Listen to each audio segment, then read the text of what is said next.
Climbing is just really fun.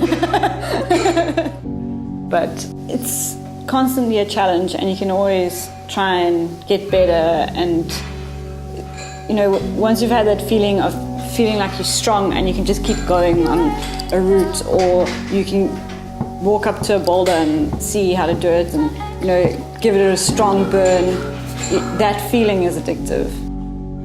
You don't have to think about anything else. You're just completely focused on the next move. There are no distractions. You're just fighting your own mind and your own body. It's really nice. I like to kind of have a plan of what I'm going to do, because I feel like with a plan it's easier to execute. Ideally I'd be training 3 days a week in the gym and probably about 3 hours per session, and that session might include some power endurance and some strength exercises and some climbing. This year I've won quite a few competitions, so it feels like there's an expectation that I should win another one, but I got to a point where I actually can try and separate myself from that expectation. Everyone's doing this Olympic format, and bouldering was my strongest point. I trained it a lot.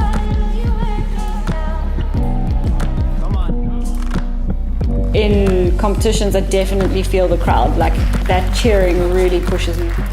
It's easier for me to push the limits, keep climbing until like literally your arms are just blown and you can't move anymore. So it was a satisfying kind of, yes, I did give it everything.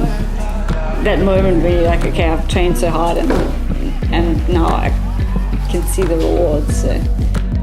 I recently took a few years off climbing, a bit of a break, and coming back into climbing, I found it was quite important to have a goal, something to train for, to make sure that I can get strong again and get stronger than I was before. And Rock Masters was that goal for me. Climbing outside, it just feels like that's where climbing is supposed to be. I love climbing indoors, but like climbing outside, that's the real thing, right? One of my favorite areas to climb is at Echo Valley. I tried this cool little problem that my brother opened up. It's called A Week in Paris. When you first try the moves, they almost feel impossible, but then once you get the right body position and the right tension onto your toe and all of that, then the moves actually kind of go quite easy.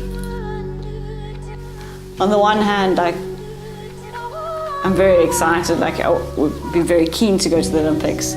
But on the other hand, it's like, well, I'll probably have to sacrifice a lot of outdoor climbing time to do that, because, you know, you have to train all these different disciplines, and climbing indoors is often quite different from climbing outdoors. And if you want to get the most out of your time in terms of training, indoors is probably more effective. But outdoors is good for the soul.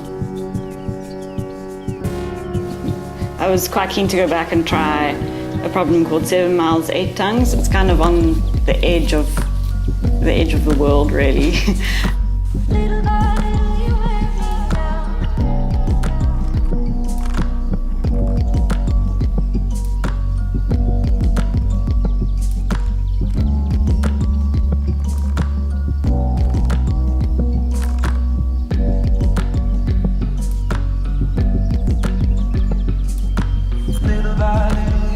But it's nice to have projects in all different areas, because there's always something to come back to and try again, and it's part of the game.